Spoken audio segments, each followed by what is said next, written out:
Dans cette vidéo, on va regarder quels sont tous ces petits auto-arrangements qu'on fait, ces pensées qu'on entretient et qui nous maintiennent dans la résistance au changement inconsciemment la plupart du temps. Et on va apprendre à les débusquer. Alors, d'abord, j'ai envie de te présenter une expérience. C'est une expérience qui est assez ancienne, mais qui est super intéressante parce qu'elle permet d'amener un concept, tu vas voir, qui va te servir également dans tes accompagnements. En fait, on prend des personnes, des étudiants en l'occurrence, et on leur demande de réaliser une activité hyper ennuyeuse, c'est-à-dire que pendant 1 heure, ils doivent enrouler un fil autour d'une bobine. Vraiment, ils s'ennuient à mourir, on leur demande, et en effet, à la base, ils disent que c'est vraiment pas une activité plaisante. Et à la sortie, on leur dit, écoutez, il y a d'autres participants qui viennent après vous, on voudrait qu'ils partent pas avec un a priori négatif, et on vous demande de leur dire que l'activité était super intéressante. Mais comme on sait que c'est pas ce que vous pensez, eh bien, on va vous rémunérer pour ça, on va vous donner une somme d'argent pour leur dire que cette activité était intéressante. Et on divise le groupe en deux, et il y a une partie du groupe à qui on va donner 1 $ pour raconter que l'activité est intéressante alors qu'elle était super ennuyeuse, et l'autre groupe, on va leur donner 20 $. Et en fait, ça fait partie de l'expérience, évidemment, de leur donner des sommes différentes. Et puis, on va leur demander à la sortie, ok, maintenant, une fois qu'ils ont transmis le message, d'évaluer à quel point cette tâche était intéressante ou ennuyeuse. Et il y a un des deux groupes qui, quand ils évaluent, trouve la tâche plus intéressante que l'autre. Et je vais te laisser juste quelques secondes pour réfléchir à ton avis. Est-ce que c'était le groupe qui a reçu 1 $ ou est-ce que c'était le groupe qui a reçu 20 $? Alors n'hésite pas à mettre sur pause si tu vas avoir le temps d'y réfléchir. En réalité, je vais te donner la réponse, c'est le groupe qui a reçu 1 $ qui a trouvé l'activité la plus intéressante dans son évaluation. Alors, on se dit, mais pourquoi, alors qu'ils ont quasi rien reçu, ils trouvent que cette activité était plus intéressante par rapport aux autres? Qu'est-ce qui a fait que ça a changé leur perception de la tâche et qu'ils l'ont trouvée moins ennuyeuse? En fait, ceux à qui on donne 20 $, c'est très facile pour eux de se dire, ok, elle était ennuyeuse, j'ai menti aux personnes, mais je l'ai fait parce que ça me rapportait un petit peu plus d'argent. Il faut savoir que les études, elles sont rémunérées. En général, les étudiants, ils participent pour avoir de l'argent. Et donc, c'était très facile de se raconter pour eux.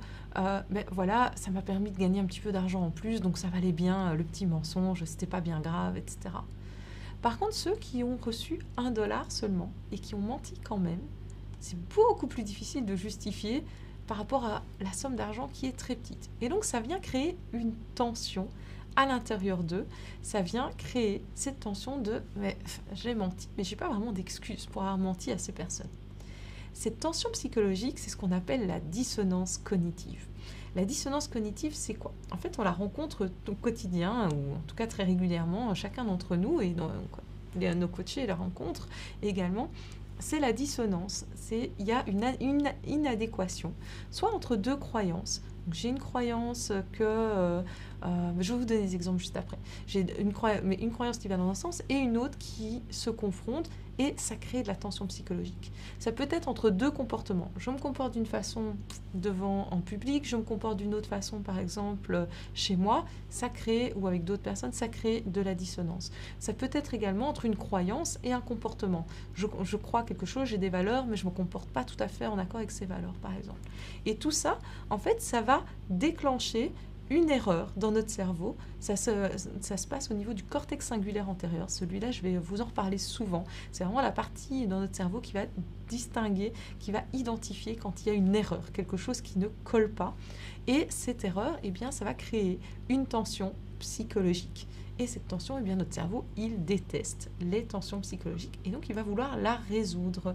Et donc, pour résoudre cette dissonance cognitive, eh bien, il va devoir s'arranger avec lui-même, il va devoir essayer de trouver quelque chose, une approche pour réduire cette tension. Et on va voir comment il s'y prend. Je vais donner un premier exemple juste après, mais pour faire le lien avec ce qu'on a vu auparavant, on a vu donc que notre cerveau, il était tout le temps en train de, quelque part, d'être en tension aussi entre le fait de vouloir se protéger et le fait de vouloir évoluer. Et la dissonance cognitive, quelque part, le fait de rééquilibrer, c'est un surrééquilibrage. On va se raconter inconsciemment toute une série de choses pour nous permettre, nous donner l'impression qu'on est en train d'évoluer tout en nous protégeant. Donc en gros, c'est notre cerveau qui essaye de gagner sur les deux tableaux. Et donc résoudre cette dissonance cognitive, c'est notre cortex préfrontal, hein, celui qui prend du recul, celui qui va nous projeter toute une série de pensées, celui qui va essayer de réconcilier les choses, qui va s'activer ici, donc la partie la plus évoluée, la plus énergivore de notre cerveau. Alors, premier exemple, imaginons que je suis dans un job qui fasse plus du tout sens pour moi. Donc ça, c'est vraiment ce que je crois, c'est ça fait plus de sens, c'est plus pour moi, ça va pas. Et évidemment, j'ai toute une série de peurs. Donc je bouge pas. Est-ce que je vais retrouver un autre job, etc. Et donc je ne bouge pas. Je reste dans ce job qui ne me plaît pas depuis bien trop longtemps. Là, on est en train de faire ce qu'on appelle on va faire ce qu'on appelle une suppression. C'est-à-dire que je vais enterrer la croyance initiale, en l'occurrence ce job ne fait plus sens pour moi, et je vais justifier la résistance par une autre croyance. Je vous montre, je vais me raconter, oui mais bon je bouge pas, mais c'est parce que ok, il fait plus sens pour moi, mais c'est parce que mais le job idéal, de toute façon, il n'existe pas. Un job qui fait du sens, qui en a un, et puis c'est pas si terrible non plus. Puis ce qui compte, au final, c'est que j'ai suffisamment de congés. Enfin, moi, c'est pas le job qui est important, c'est plutôt ma vie de famille.